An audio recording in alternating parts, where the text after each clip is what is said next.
बद्री विशाल भगवान जी के महाभिषेक चल रहे हैं, पूजाएं शुरू हो गई हैं और भगवान के हम सब मिलकर के दूर से प्रणाम कर रहे हैं। यहाँ से सभी की हाजिरी लग रही है। भगवान के श्री चरणों में प्रणाम करते हुए प्रार्थना करता हूँ कि आपके श्री चरणों की हम सबको अनन्य भक्ति का दान मिले। और हे प्रभु, आपके चरणों में प्रणाम करता हूँ, प्रार्थना करता हूँ कि सद्बुद्धि का दान मिले। हे नारायण, सद्बुद्धि का दान मिले। आप कृपालु हैं भगवान, कृपा करना, दयालु है दया करना। दीन दयाल विरद संभारी, हरहु नाथ मम संकट भारी। हे प्रभु, जगत के संकट दूर हों और मन शुद्ध हो, बुद्धि निर्मल हो जाए, श्रद्धा हो जाए, आपके चरणों में भक्ति प्राप्त हो, विश्वास हो जाए आपके ऊपर दृढ़। और हे प्रभु, हमें आपसे प्रेम हो जाए, हमारा जीवन सफल हो जाए। हम जिस उद्देश्य के लिए यहाँ पर मानव चोला लेकर के इस धरती पे आए हैं, हे प्रभु आप कृपा करें तो हमारा कल्याण हो जाए। आप कृपा करें तो सद्बुद्धि का दान मिले। हे प्रभु, सद्बुद्धि का दान मिले तो हम सत्कर्म करें, सत्कर्म करें, सत्कर्म करें।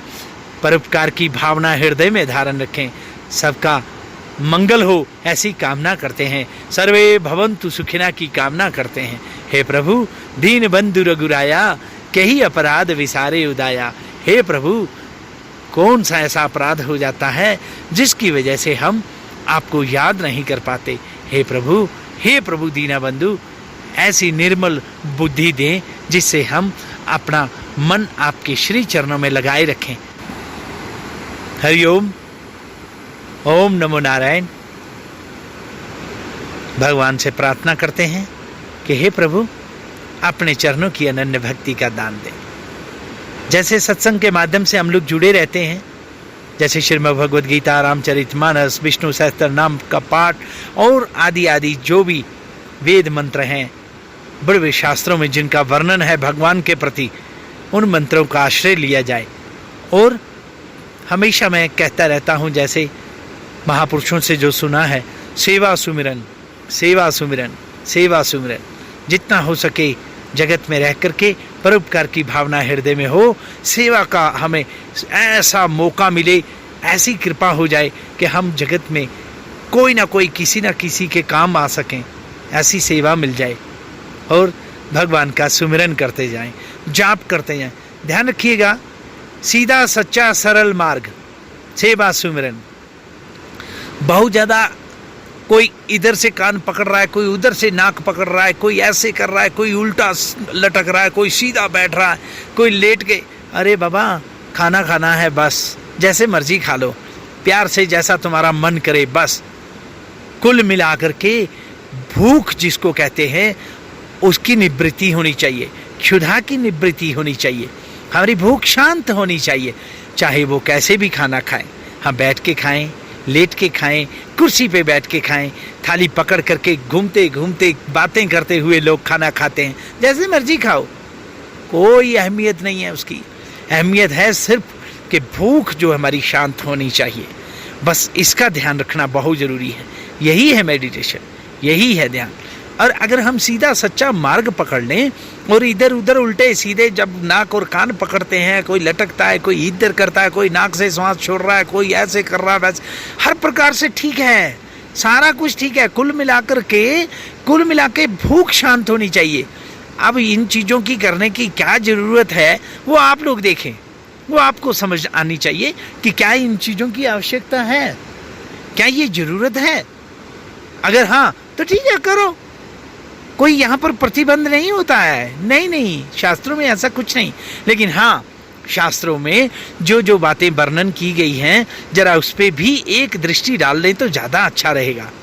शास्त्रों में स्पष्ट लिखा है, कल युग केवल नाम आधारा, सुमिर सुमिर नर उतर ही पारा। कल युग केवल नाम आधारा, सुमिर सुमिर नर उतर ही पारा। और फिर स्पष्ट कर दिया गया है कि निर्मल मन जन सो मोहि पावा। किसी को कहीं पे भी शास्त्र में ये नहीं कहा गया है कि पकड़ नाक और सिर नीचे करो, टांगे ऊपर कर तो तभी मैं तुम्हें मिलूंगा। जी नहीं, बिल्कुल नहीं। समझने की है यहाँ पर बात, और अगर समझ आ जाए तो बहुत अच्छी बात है, नहीं आए तो जैसे हो वैसे ही जपो, कोई बात नहीं, कोई फर्क नहीं पड़ता वहां पर। हरिओम, जय बद्री विशाल। रामचरितमानस में स्पष्ट कर दिया गया है कि अगर व्यक्ति कोई भी हो, जैसे श्रीमद् भगवद गीता जी में कि प्रभु ने साफ शब्दों में कह दिया है कि सर्वधर्मान परित्यज्य माम एकम शरणम ब्रज अहम त्वा सर्व पापेभ्यो।